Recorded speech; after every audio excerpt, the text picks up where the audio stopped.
கவலையாக இருக்கிறீங்களா? கர்த்தர் மேல் பாரத்தை வைத்து விடு.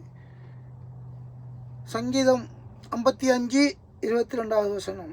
கர்த்தர் மேல் உன் பாரத்தை வைத்து விடு, அவர் உன்னை ஆதரிப்பார், நீதிமானை ஒருபோதும் தள்ளாட விட்டார். ஹல்லேலூயா. கர்த்தர் மேலே உங்களோட பாரத்தை வச்சிடுங்க, அவர் உங்களை ஆதரிப்பார். அவரை நோக்கி கூப்பிடுங்க. எரேமியா 33:3, என்னை நோக்கி கூப்பிடு, அப்பொழுது நான் உனக்கு உத்தரவு கொடுத்து நீ அறியாததும் உனக்கு எட்டாததுமான பெரிய காரியங்களை அவர் செய்வார். அவர் பெரியவர். அவரை நினைச்சு நன்றி சொல்லுங்கள். உங்களுக்கு எல்லா காரியங்களும் வாய்க்கும்.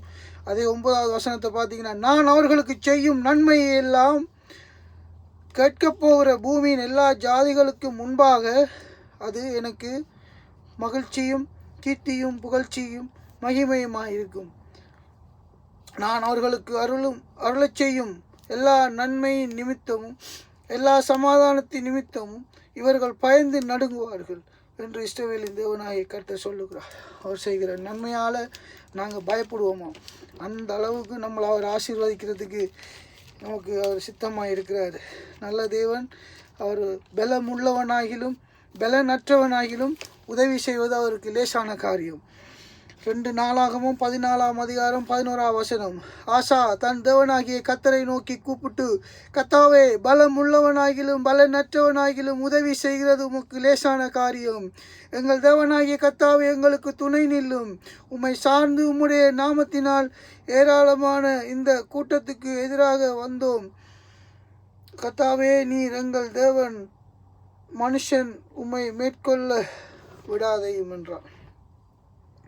கர்த்தர் பலனுள்ளவனும் பலனற்றவனுக்கும் ஒரு உதவி செய்கிற தேவனாக இருக்கிறாரு. நிறைய இருக்குது வார்த்தைகள். அவர் நாமத்தை துதித்து ஆராதிக்கிறோம், நன்றி செலுத்துகிறோம். அவர் உங்கள் எல்லா கவலைகளையும் அவர் மீது வைத்து விடுங்கள். சமாதானத்தை உண்டு பண்ணும் மாக்கினை அவர் மீது விழுந்தது. அவர் எல்லாவற்றையும் நமக்கு விடுதலை பண்ண வல்லவராக இருக்கிறார். இயேசுவை நம்புங்க, அவர் எல்லா காரியங்களையும் உங்களுக்கு மாற்றி அமைப்பார். பிதாகுமாரன் பரிசுத்தர் நாமத்தினால் உங்களை ஆசீர்வதிக்கிறேன். ஜெயத்தை எடுத்துக்கொள்ளுங்கள். கவலை எல்லாம் துக்கங்கள் எல்லாம் அவர் மீது வைத்திருங்க. மனமகிழ்ச்சியாக சந்தோஷமாக இருங்க. கர்த்தருக்குள்ள மனமகிழ்ச்சியாக எப்பொழுது மனமகிழ்ச்சியாக இருங்கள். அவர் உங்களுடைய இருதயத்தின் காரியங்களை வாய்க்க பண்ணுவார். ஹல்லேலூயா. ஆமென். சோத்திரம்.